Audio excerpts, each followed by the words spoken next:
So I'm really excited to be here tonight. My name's Austin Wadlow, and I love this church so much. I love this ministry so much. So I used to serve on staff here at this church. It's been over 6 years now, which is crazy. But I share that because this church has really had such a significant impact in my life. It was really a training ground for me in a lot of ways, and I feel like I learned a lot here. So it's a huge honor to be back. And I don't know where Schaffner's at, but man, I love that dude so much, and just his heart for ministry. I know what he's doing here is incredible. So, y'all doing all right? Y'all ready for this? All right. Well, tonight we're going to be in Luke 15. So if you got a Bible, turn there. And as you turn in there, let me just ask you this: anybody in here ever been in a situation that you have been stuck in, you couldn't get out of? I feel like this is a comment. Some of y'all thinking, yeah, it's called school. I'm in that right now. How many seniors do we have in here tonight, by the way? Man, good number. Congratulations. How many freshmen we got in here tonight?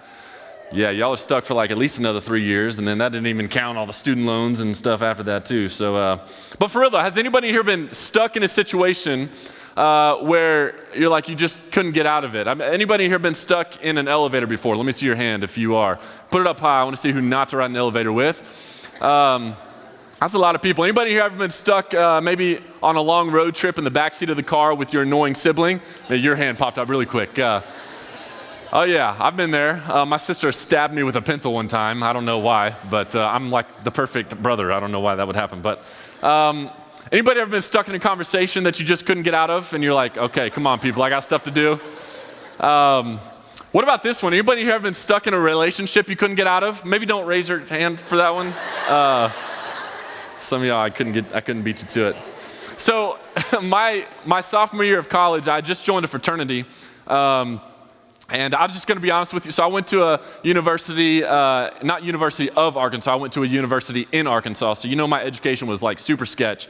But I went to this school in Arkansas, and I joined a fraternity my sophomore year, which is a whole nother story why I did that and how I made it out alive. But so I joined this fraternity, and we had this tradition every spring we would go float the Buffalo River. It's like north central-ish, I don't know where it is in Arkansas. I'm just making that up. But we would float the Buffalo River. And this one year, the first year I was going to be floating with our fraternity, Arkansas had been getting all kinds of rain. Like it had been dumping rain everywhere, to the point that there was a lot of flooding, and all the rivers in Arkansas were at flood stage. And so they were being closed off to people who wanted to float or fish or, camp around them, whatever. And so it's coming close to this weekend. We've put all this, fraternity money into this like huge tradition that we had. A bunch of alumni always come in for this. And so we're like, well, what are we going to do? And it got to be Thursday night before the Friday we were supposed to go and float. And the guys decided, well, surely there's got to be at least one river in Arkansas that isn't closed. So everybody started calling around, and finally we found one river called the Upper Caddo River that was not closed. And so they said, yeah, we've got canoes, y'all can come float, set up camp, etc. So we drive out there on Friday night, and it was beautiful. I mean, it was so nice that night. Like everywhere else in Arkansas was raining, but I guess there's like this halo around where we were. And beautiful night, everybody's hanging out. And then about 2 a.m., it just starts to like dump rain. And I need to kind of set the context, Joe, okay? I'm just being honest here. Like, I feel like, a little backstory here, I feel like God called me to join this fraternity. It was not a godly fraternity in any form or fashion. In fact, my senior year, we got kicked off campus. Another story, another sermon. Just picture a bunch of fraternity dudes who are not following Jesus in the woods, in Arkansas. That adds a whole nother element there as well. And so there was just a lot of like not in the right mind, okay? You understand what I'm saying? Like some intoxication and other things. So it's about 2 a.m. and it starts to dump rain. Now, when y'all don't know this out here in Lubbock. Well, actually, when it floods in Lubbock, it floods in Lubbock. Anybody here for a flood in Lubbock? Okay. I was on university one time when I still worked here, and it was like flooding, and I'm stuck in traffic on university right by the stadium, and like you can't even see the street because there's so much water, and I'm sitting there like, oh my gosh, is this traffic ever going to move? There's nobody in the lane next to me, and I look over and I see this student floating by in a raft. No joke. Anyways, neither here nor there. So when the ground is really saturated with water and it starts to pour rain, it doesn't soak into the ground. in Arkansas, it starts to flow into the rivers. So about 2 a.m., it starts pouring rain, and the river starts to rise rapidly. So we wake up about, 7 a.m., and we go stand at the edge of the river. First of all, some of the tents have already gotten wet and had to be moved back because the water was rising so fast.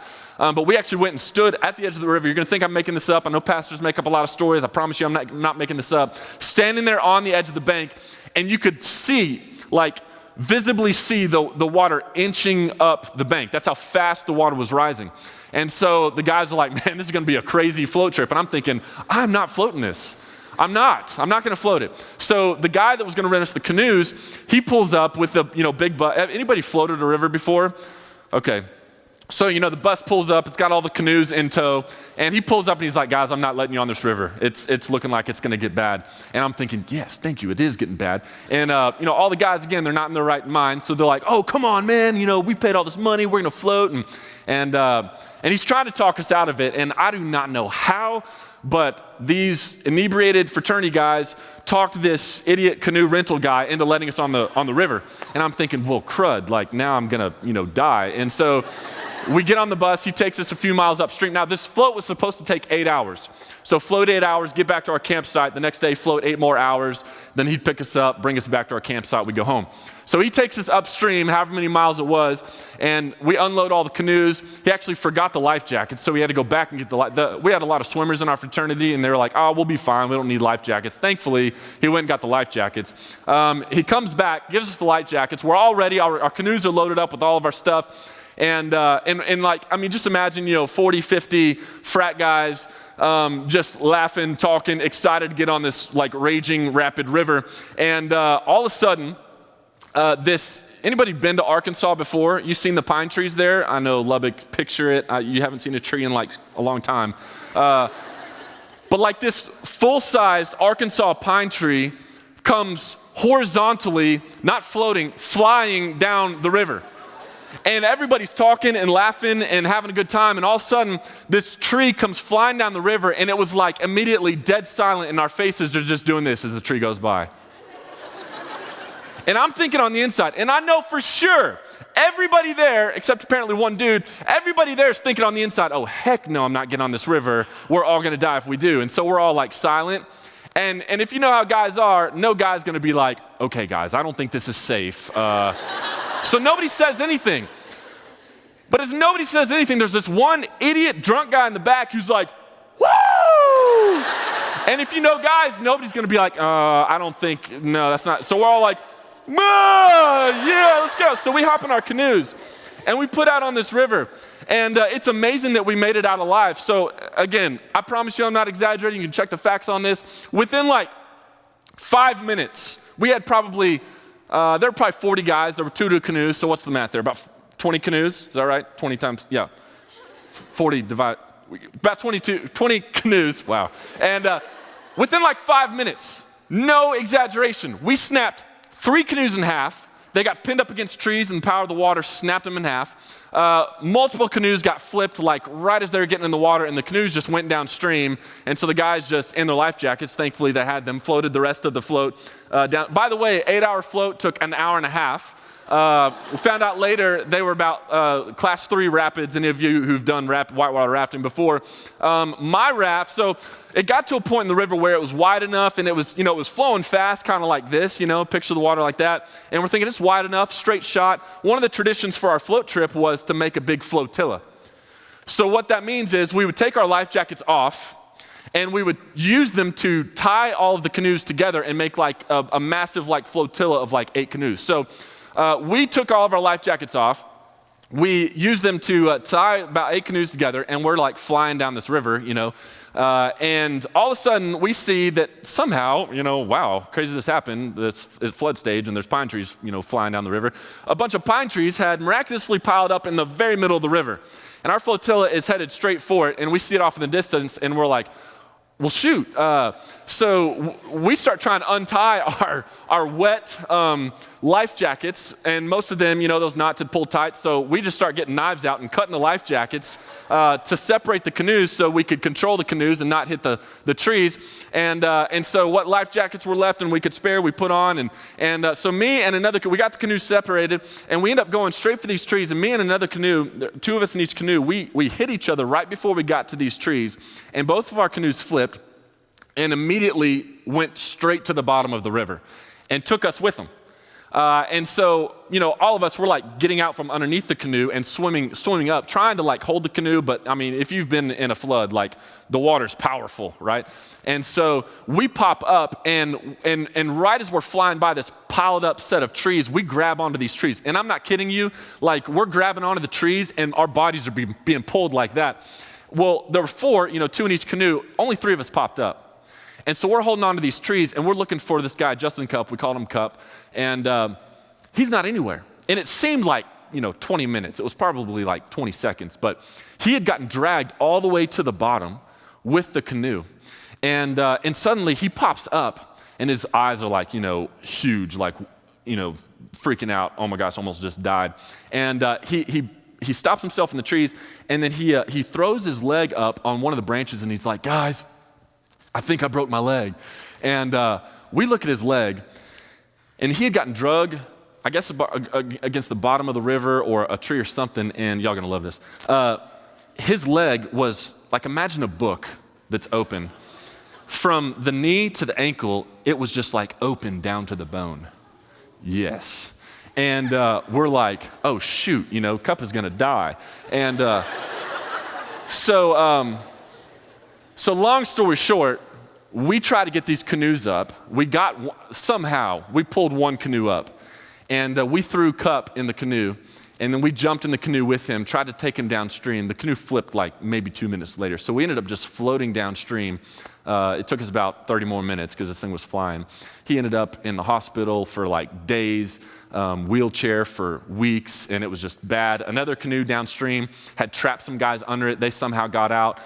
We're going downstream with Cup, and at one point we see like 3 frat guys up in a tree smoking cigarettes. We're like, what? They're like, I don't know, we lost our canoe, but we saved our cigarettes. We're fine up here, y'all keep going. But I'm just sitting there thinking, how am I gonna get out of this? Like, before we even got on the river, I'm thinking, I'm stuck. Like, it looks like I'm hopping on this river and I'm probably gonna die, Here's why I share this story. Most of us in here, I think if we thought long enough, we could think about a situation where we were stuck and we couldn't do anything to get out of it. But here's really why I'm sharing this. All of us in this room are stuck in one of two situations. And whichever situation you're stuck in, you are not capable of getting yourself out of that situation. Now, at the end of the night, I'm going to tell you what those two situations are, and you're stuck in one of those two. Last March, last March, so however many months ago that is, about 7 or 8 months ago, the universities that I work at are Texas Women's University and the University of North Texas. North Texas just built a brand new student union. And in the union, they built this, right in the middle of it, this interactive wall where there's all these different exhibits and students interact with the exhibits. And last March, they did an exhibit called Post Your Secrets Here. And it was nuts. Like they had paper out and people were just supposed to write down a secret and post it there. And of course, some people didn't take it serious. I would go read through hundreds, maybe thousands of secrets posted on this wall. Somebody like 5 or 6 times posted, I farted. I'm imagining if that was true, how that went down. But anyways, one person wrote on there, if I don't marry Harry Styles, I don't know what I'm gonna do. One person wrote, I can live in my boyfriend's armpits, he smells so good. So obviously some people didn't take it serious. But it was crazy to read the things that people were writing. You read through these, and there were so many people posting stuff about attempting suicide or having suicidal thoughts. So many people posting things about abuse and rape and being molested, even incest. So many people posting things about fear and anxiety. I want to read you some of the things that people were posting. One said, I was sexually abused when I was 8 by my brother. Somebody wrote, I was sexually abused when I was little. I've never told anyone because I'm scared they won't believe me. It's really messed up my views on sex. Somebody wrote, when I was beginning my freshman year in high school, I was raped by a guy I thought was my friend. Someone wrote on here, I thought this one, I don't know, this one struck me. It said, my abuser goes to this school and I'm scared of running into him. Somebody wrote, I ended an emotionally abusive relationship this week. Another person wrote, my parents don't know that I'm bisexual. Somebody said, I feel depressed all the time, but fake being happy so well. So many people talked about suicide. One said, I've tried killing myself twice. Another one said, I contemplate suicide every day. Another one said, I'm going to commit suicide soon. Somebody else said, I was bullied throughout most of my childhood and it still affects my behavior and confidence now. I just don't know how to recover and I feel so alone. Someone said, everyone thinks I have a lot of friends and that I'm popular, but I'm alone, exclamation point, exclamation point, exclamation point. Now there's a part of me when I read those that wants to think these are like unique situations, extreme cases. But then I started thinking, like just in the past few weeks, and meeting with some of the college students who are involved in the ministry that I lead, I've had conversations with students who are contemplating suicide. I've had conversations with students who are getting over being raped. In fact, just last week at Overflow, we baptized a student who shared her testimony. Her story was at her first university she went to, she was violently raped. Had so many conversations with people, guys and girls, or other leaders in my ministry having these conversations with guys and girls who are addicted to pornography. So many conversations with people who are struggling with fear and anxiety and all these like self-loathing sort of issues.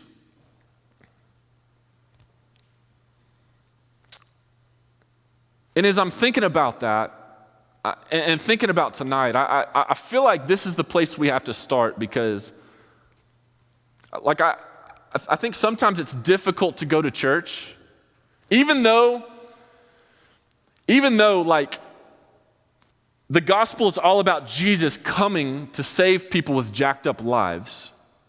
I think ironically it can be difficult to come to church or come to Paradigm or come to a ministry because sometimes they feel like a place where everyone's got their stuff together. And I feel like the starting point tonight is just putting it out in the open to say, not everybody in here has their stuff together. In fact, I'll just tell you, I don't have my junk together. In fact, nobody in here has their junk together. I was preaching a few months ago at Overflow. I just thought, let's be crazy tonight. And I kind of listed just it was in the context of a whole other sermon, but we just listed a bunch of issues, that people are struggling with. And I just said, hey, I'll tell you what, who in here is struggling with, in the past you've been abused? Why don't you raise your hand? And it was crazy. The first question, people were terrified, because they're like, oh, I'm going to be the only one that raised my hand. And then one person bravely put their hand up, and then like all these hands started to pop up all over the room. And after that, for the next questions, everybody saw, okay, everybody else has some junk in here, so maybe the next question he asks, there's going to be a lot of people that raise their hand too. So I started asking all these questions. Who's struggling with fear and anxiety because, you don't feel good about yourself, you have bad self-image, and man, so many hands came up. And who in here feels so alone? Who in here, your relationship with your family is just falling apart and it's killing you on the inside? How many, all these hands went up. It was crazy. I feel like the motto of the church should be, we don't have our junk together, but thank goodness Jesus does. Like we're all stuck in the situation where we don't have our junk together. We're all stuck in the situation where we're all desperately in need of God's grace and God's mercy. Now that being said, knowing that on a typical college campus there are hundreds and thousands of people dealing with things like this, which means there's probably tons of people in this room dealing with things like this, I want to pose this question tonight. Is it possible to live so recklessly that you are no longer eligible to receive God's grace and mercy? Is it possible that you've done too much or gone too far to where you're no longer eligible to be a recipient of God's grace? And that's where we look at Luke chapter 15. I want to start in verse 11.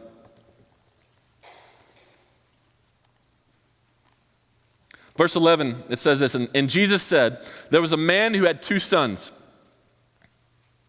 And the younger of them said to his father, Father, give me the share of property that is coming to me. and he divided his property between them. Now, not many days later, the younger son gathered all he had and took a journey into a far country, and there he squandered his property in reckless living. And when he had spent everything, a severe famine arose in that country, and he began to be in need. So he went and hired himself out to one of the citizens of that country, who sent him into his fields to feed pigs. And he was longing to be fed with the pods that the pigs ate, and no one gave him anything. But when he came to himself, he said, how many of my father, like he's sitting here thinking now, okay, contemplating where he's at, where he was before. He says, how many of my father's hired servants have more than enough bread, but I perish here with hunger. I will arise and go to my father, and I will say to him, Father, I have sinned against heaven and before you. I am no longer worthy to be called your son. Treat me as one of your hired servants. And he arose and came to his father. But while he was still a long way off, his father saw him, felt compassion, and ran and embraced him and kissed him. Now I want you to notice this. In your Bible, you probably, right before verse 11, you have some sort of subheading, right? What does your subheading or subtitle say? Somebody shout it out. What does your subtitle say? Parable of the prodigal son. Anybody else say anything different? Parable of the lost son. So mine, I'm using the ESV. It says parable of the prodigal son. You've heard this story before. The story of the prodigal son. And I know I grew up in the church, y'all. I know the danger of teaching a text that we've all heard before. We come in with all of our pre-understanding. We already know what this text says, so we already know what it means. No, that's usually not the case, though. A lot of times we bring our pre-understanding to the text. We check out when the guy starts talking about it because we've already heard it before. We know what it means. And as a result, we miss out on what God wants to say to us through it. So I pray that you don't check out tonight with this text. So it's the parable of the prodigal son. Now you need to know this. So the New Testament originally didn't have these subtitles, subheadings in it. They're put there to help us navigate Scripture. So in that sense, they're really helpful. But in another sense, sometimes the subtitles can be misleading. So let's kind of chop up, let's exegete, not the text yet, but the subtitle. It says the parable of the prodigal son. What is a parable? Yeah, it's a story. It's a fictional story, specifically with a deeper meaning. So Jesus, he would tell these culturally relevant, yet fictional stories to teach deep biblical truth. So it wasn't a real story, yet it was a real story. Do you understand what I'm saying? So the parable, it says the parable of the prodigal son. Now, I may be an idiot, but I mean, just like not long ago, I'm looking at this thinking, my whole life I've been hearing about the story of the prodigal son. What the heck does prodigal even mean? That's not one of those words we typically use. It's just kind of cliche in our Christian culture. So you ever thought about that? What does the word prodigal even mean? I had to look it up. And here's the actual definition. So it can be an adjective or a noun. The adjective definition is this: spending resources recklessly or wastefully or extravagantly or having or giving something on a lavish scale. So that's what prodigal means when it's used as an adjective. It can also be used as a noun. So a noun, it means a person who spends their resources in a recklessly extravagant way.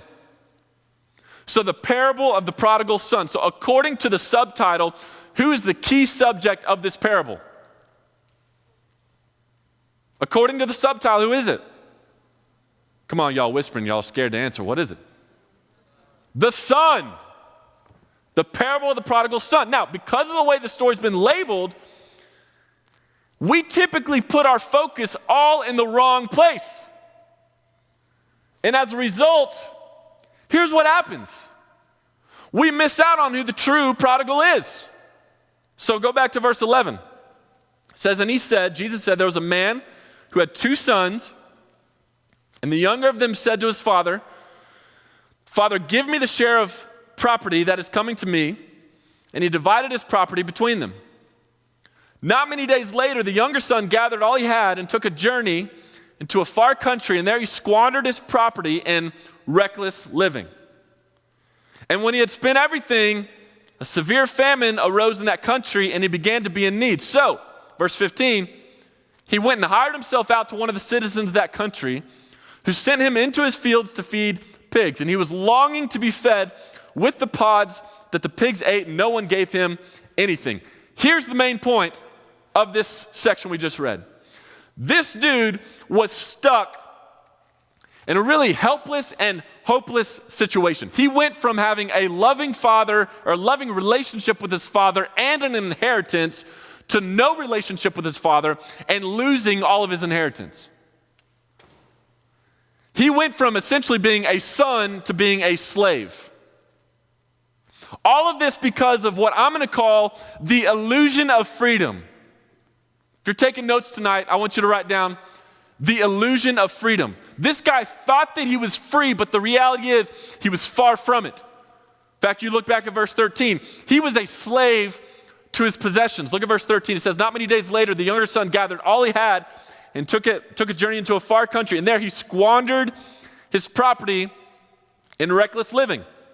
And when he had spent everything, a severe famine arose in that country, and he began to be in need. He was a slave he thought he was free in his possessions and how he used his possessions, but the reality is he was a slave to his possessions. Once he'd spent all he had, he was as good as dead. Not only that, though, he was a slave to his circumstances. Go back to verse 14 again. It says, when he had spent everything, a severe famine arose in that country, and he began to be in need. He was a slave he thought he controlled his circumstances. But the reality is he was a slave to his circumstances. Famine hit.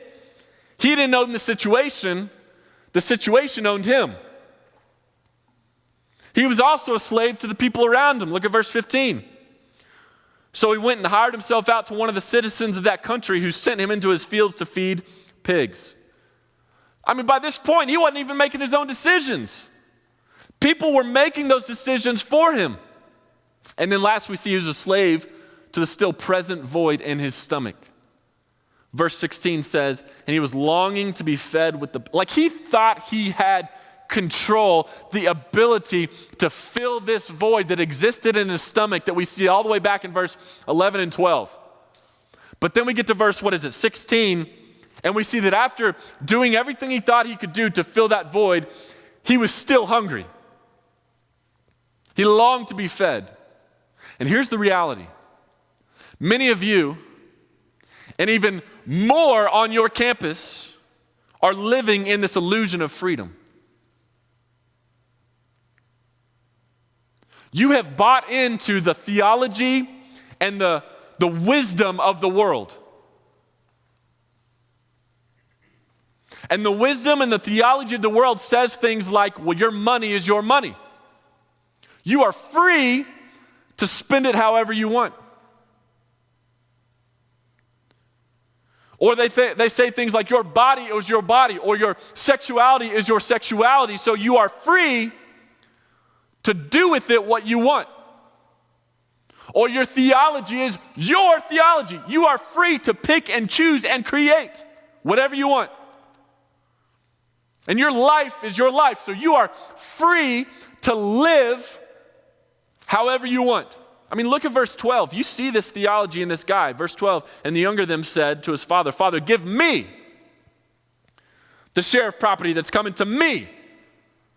Very me-centered worldview and perspective. The world is telling you that you're free. You are telling you that you're free, but the reality is it's all an illusion of freedom. Many of you are slaves to your possessions. Like as long as you've got money, as long as you've got nice clothes, nice stuff, nice car, as long as you've got the most up-to-date iPhone or Netflix or PS3, 4, 5, 7, whatever they're on, then you're good. But have you ever noticed what happens when one of those things breaks? You ever notice what happens when one of those things gets lost? How many of you lost your iPhone within the past year? Anybody? Okay, thank you. One, and then one hesitant hand right there. That was probably a pretty dramatic situation, am I right? You lose it, you can't find it, you're disconnected from the world for 10 minutes, and you're freaking out. Everything falls apart in life when we lose our phone or our phone stops working or you drop it and it shatters the screen. That's the worst. You ever notice what happens when one of those things breaks or gets lost or gets stolen or, the Wi-Fi isn't working so you can't access Netflix? It's like everything falls apart. It's like your attitude changes. Your joy is robbed. And that's because you don't own your possessions own you. Slaves to our possession. Many of you, you're slaves to your circumstances. If your grades are looking good, if your health is good, your roommate situation is drama-free miraculously, or your boyfriend, girlfriend situation is treating you good, then you're good. But have you ever noticed what happens when one of those things goes bad? I mean, it's like everything falls apart. You're not in control of your circumstances. Your circumstances, they actually control you. Many of you are slaves to the people around you. If your friend circle is good, if your like game on Instagram is good, then you're good. If it's not, you delete the photo and then you sit in despair because you didn't get more than 50 likes or whatever it is. Some of y'all's cap's a little bit higher because you're more popular or whatever. But have you ever noticed what happens when people stop liking your photos, or what happens when your friends make a comment about how you look or something that you did? You're a slave to what people think of you. And many of you are slaves to that ever-present void, not in your stomach, but in your soul. So even with all the stuff that you have, all the stuff that you've accomplished, all the likes that you've gotten on Instagram, you're still hungry for more. That void owns you. It's all part of the illusion of freedom. You see in verse 13 that word, those two words, reckless living. New Testament was written in Greek. In Greek, it's a Greek word, sozo, or that's the root word of the Greek word used there, sozo, and then a prefix before it. The prefix is the letter A. It's like the prefix un in English, so the prefix un. So put un in front of another word like unclean, and what does that mean? It's not clean, right? You following me? So it's un, and then the Greek word sozo. And the Greek word sozo means to save or rescue. So it's essentially saying unsave or unrescue. Really, here's what that word, reckless living, actually means. It means living that leads to death or dead living. It reminds me a lot of what Luke 24, I think it's verse 5, says. Why do you seek the living among the dead? It feels freeing to do some of these things, but you have to ask, are you really free? This dude who thought he was free was actually stuck in a helpless, hopeless situation. Here's the reality. Every single one of us in this room can relate to this in some way. Because either you are a prodigal or you were a prodigal. So then you get to verse 17 and it says, but when he came to himself, this was like the game-changing moment. Actually, really, this isn't the game-changing moment. It's like the predecessor to the game-changing moment. It says, but when he came to himself, think about this. Where was this guy when it says he came to himself? Go back and look at the text, just a couple verses before, verse 15 and 16. Where was he when it says he came to himself? Somebody said it out there. What would you say, dude? Yeah. Knee high in mud and slop and probably pig poop. He's in a pig pen when he came to himself. Listen, many times this is how God graciously gets our attention. He strips the illusion of freedom away so that we can see how helpless and hopeless we are. So pause here for a second. As a believer, this is why you need to be so readily available to the person who's going through crisis. Because the reality is that might very well be the moment where God is stripping away their illusion of freedom and opening the door wide for a conversation about the gospel and how they can be set free from their slavery to whatever they're enslaved to. And for those in the room who are in crisis or who in the future go through crisis, you need to see this. God is likely not punishing you in that moment, but instead God is likely pursuing you in that moment. I mean, I don't know this group in here, but I'm thinking about my students and some of the things that they have gone through just in the past few months. You know, one student, her boyfriend convinced her to sleep with him. They slept together. She loses her virginity, and then he breaks up with her. Or maybe your situation is a close family or friend dies of cancer or has been diagnosed with a not good diagnosis of cancer. Like, why did you fail that class? Probably too much Netflix, but why did you fail that class, you know? Like, why did your parents suddenly stop helping you out with your tuition? Why did you lose that scholarship? Why did you get in a wreck? Why did you get cut from whatever sports team it was? Could it be that God is graciously stripping away the illusion of freedom so that you can see how much of a slave you are to those things? So verse 17 it says, but when he came to himself, he said, how many of my father's hired servants have more than enough bread, but I perish here with hunger? This was the moment that he realized he wasn't free. And I pray that happens for some of you tonight. Verse 18, it says this, I will arise. Same guy's talking to you. He said, he's kind of like planning out what he's going to do now. He says, I will arise and go to my father and I will say to him. So he's kind of like, before it happens, thinking through how he's going to do it. But I will arise and go to my father, and I will say to him, Father, I've sinned against heaven and before you. I'm no longer worthy to be called your son. Treat me as one of your hired servants. I think this is a situation that there's got to be some people in this room in here in. Same situation. Like you know what you're doing isn't working. You know that you're at a dead end and you want to come back. You want to approach God, but as you play out that scenario in your mind, and you think about how do I come from where I am now? I've realized that I'm enslaved, fallen prey to the illusion of freedom. So you start to kind of play it out in your mind. How do I now turn back to God? And as you play that scenario out in your mind, the scenario, for whatever reason, never ends well for you. Like you're terrified of what might happen if you come forward or come home or return to God. That's exactly where this guy was at. He was really uncertain as to how he would be received by his father. It kind of makes me think of the uncertainty that you have when you're crushing on somebody and it's like you want to tell them, but you don't know how they're feeling. And I mean, guys, maybe you're crushing on a girl. Maybe you're sitting next to the girl you're crushing on right now, not putting anybody on blast, but you're crushing on that person and you're playing out that scenario in your mind and you're thinking about how you're going to tell her. And it freaks you out because you're like, okay, if I put myself out there and she's like, nah, bro, then that kind of stinks, And girls, you need to know this. If a guy's ever asked you out or if he's called you, said, hey, let's go on a date, or I'm into you, dig your chili, whatever, or he's written you a Facebook message or, whatever it is, you need to know what's gone into that. It's been hours of contemplating and trying to figure out how the conversation, rehearsing in the room in front of the mirror or typing out the Facebook messages 7 times, then deleting it. Or calling you, and then as soon as the numbers dial, he hangs up before he even presses the green button, or he presses the green button, here's one ring, presses red, before hopefully it attached to your phone and you see that he called and then hung up really fast. All of this has happened because it's a terrifying moment. It reminds me, anybody here seen Dumb and Dumber?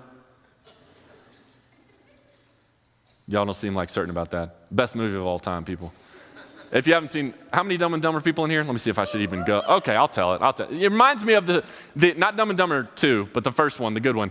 At the very end, Lloyd, which my dog, God rest his soul, he passed away about 2 years ago. His name was Lloyd Christmas because of Dumb and Dumber. But anyways, so Lloyd, he's in the hotel room. Mary's in the bathroom. He's he's rehearsing how he's going to tell Mary he is totally in love with her. And so he's got it all rehearsed. It sounds good when he's rehearsing, sounds poetic and stuff gosh, you make me feel like a schoolboy again. I'm desperately in love with you. What are the chances of a guy like me and a girl like you ending up together? And then Mary comes out of the bathroom and she's like, Lloyd, were you talking to somebody? He's like, oh, no. And he's like, Mary, I need to tell you something. And then he kind of stutters and he's like, I desperately want to make love to a schoolboy. No, that's not what I meant. And then he eventually stumbles to, what are the chances of a girl like me and a guy like you ending up together?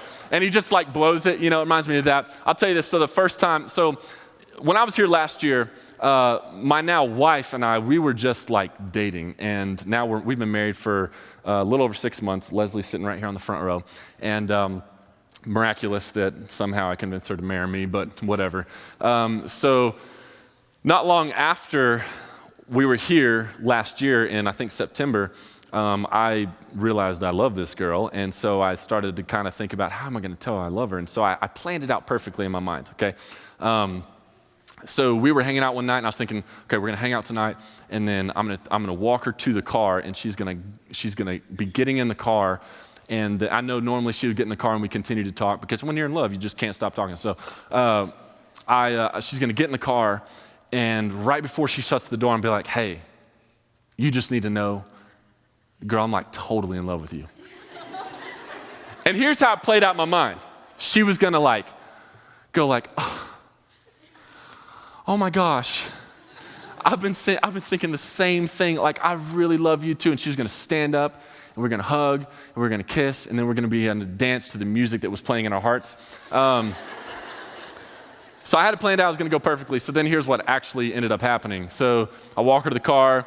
I'm like freaking out on the inside and I kind of like started to bail out from the original plan. She gets in the car, we finished our little, giddy talk, and then the door shuts and I'm like, crud, I gotta say it. So I go back to the door, I knock on the window and she rolls down the window and I was like, hey. Like, I'm pretty sure I was like, hey, like, I just need to tell you that I'm like, I think, what did I say? Like, I'm like totally in love with you or something like that. It was terrible how it came out. I think I spit or something like that too. And she's like sitting there with her hands on the wheel and her eyes get really big like this. And she doesn't say anything. So I'm like, I hope that's cool. And no joke, she says, yeah, it's fine. And so I'm like, all right. And so I walk back, I start walking to my apartment and it's like, that's like the walk of shame, If you've watched that Friends episode where they say they love each other, or one says I love you and they say thank you. It was about as bad as that, maybe worse. So I walk back to my apartment, I'm thinking, what the heck just happened, And I sit there on my couch just like staring at the wall for like 15 minutes. And about 15 minutes later, I hear a knock on the door. And I'm like, I swear if that's her, I'm not even gonna open it, And it was her, and I gave in, I opened it. And she's like, I'm sorry, I don't know what I was thinking, but I've been feeling that for a long time, I love you too. And so then we hugged, and then we danced to the music in our hearts. So, but that moment in a relationship, it's a terrifying moment. I think it's kind of similar to the terrifying moment that this son was in. This moment in our prodigal lives, it's terrifying. And I would be willing to put money on there being students in here tonight, and definitely students on campus who want to be free from whatever they're enslaved to, who want to turn back to God, but they're terrified at how they'll be received. Like, you're thinking, how could God receive somebody like me who's done what I've done? And you got to see what happens here. Verse 20. So after he's played out this scenario in his mind and he goes back to his father, verse 20, he says he arose and came to his father. So now he's heading to his father. But while he was still a long way off, his father saw him and felt compassion and ran and embraced him and kissed him. Now please note, this was not the response that this guy expected. This wasn't the response that anybody expected. But this is the response from God to us when we turn back to him. Think about this. Romans 5:8 says, but God demonstrates his love for us in that while we were still sinners, Christ died for us. I mean, Romans 5:8, it's almost identical to Luke 15:20. Paul says, while we were still sinners, Jesus in this parable says, while he was still a long way off. Like, this is the meat of the story that's lost in its subtitle. This is not the story of the prodigal son. This is the story of the prodigal God and a prodigal love. We're all prodigals, but here's the thing, so is God. We all live recklessly, but God loves recklessly. Like our sin and our rebellion, it is so big, but God's grace and mercy is so much bigger. So what happens when you realize you're a slave who's been living in this illusion of freedom and you choose to turn back to God? You see what happens here, Luke 15:20. Again, see this. But while he was still a long way off, his father saw him and felt compassion and ran and embraced him and kissed him. So even while you're still far away from God, first thing is he sees you. He doesn't see you and then look away from you, turn away from you because he's angry with you, furious with this life you've been living, or even embarrassed by it. He doesn't do that. No, he sees you. And not only that, it says, he feels compassion for you. Look, it's there, verse 20. The word compassion comes from the root word in Greek that actually means deep within your bowels or intestines. So for us, we say, I love you with all my heart. For them culturally, they said, I love you with all my colon. I'm serious. It was their way of saying, I feel deeply for you. Some of you are like, well, in that context, I'm feeling a lot of compassion right now. I don't know if it's from lunch today or what, but listen, God feels deeply for you. He wants you so bad. He knows how deceiving these illusions of freedom can be. Hebrews 4:14-16 says, since then we have a great high priest who has passed through the heavens, Jesus, the Son of God. Let us hold fast our confession.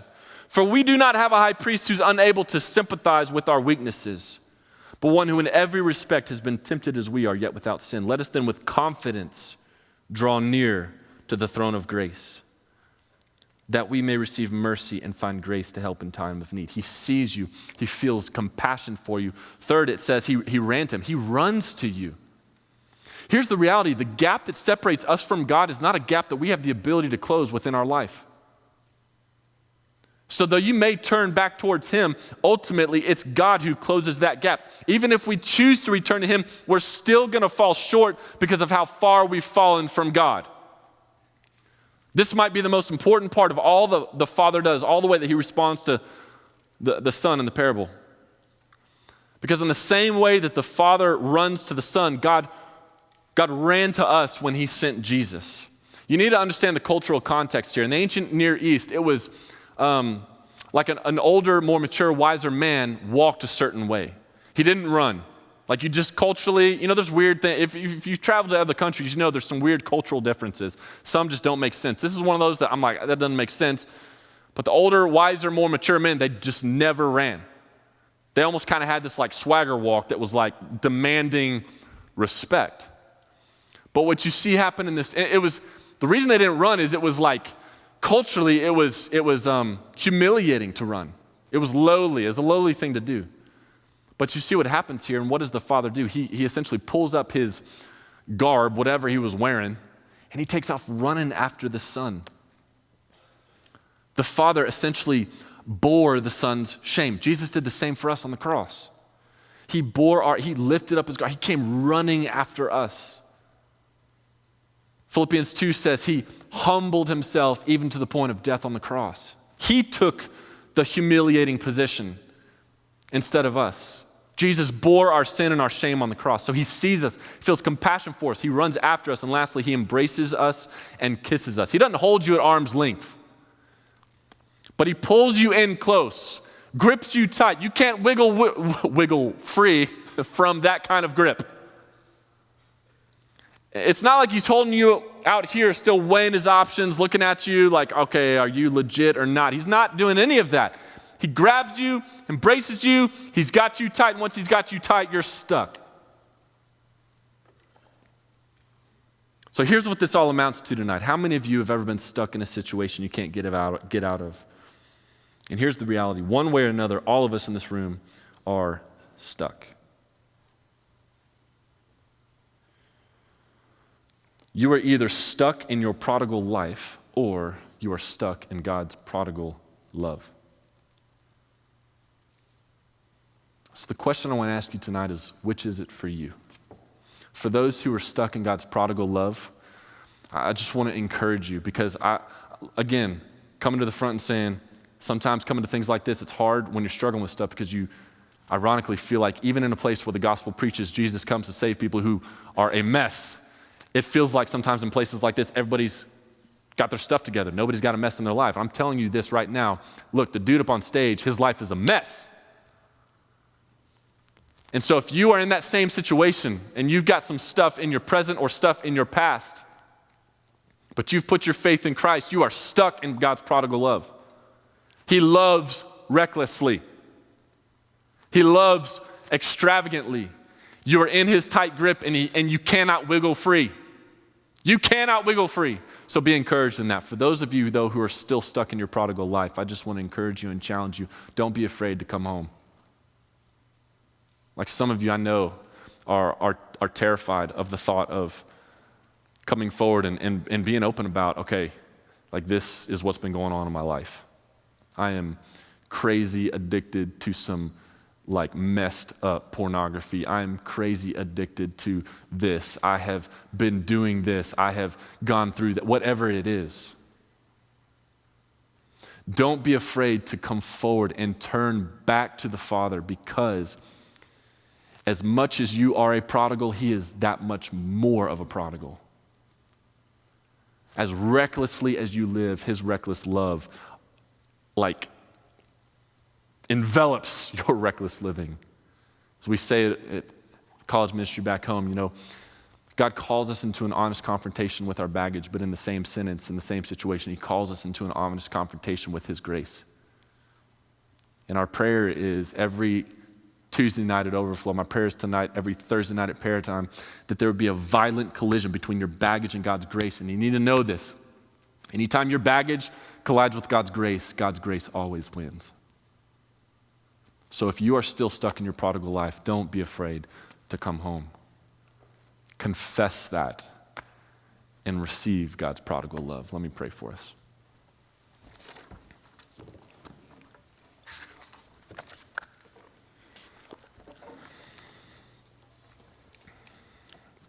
Lord Jesus, I pray that you are taking what we've just talked about, taking your word, not my words, but your word, Luke 15:11 through 20. And I pray that you are searing that into our hearts and our minds.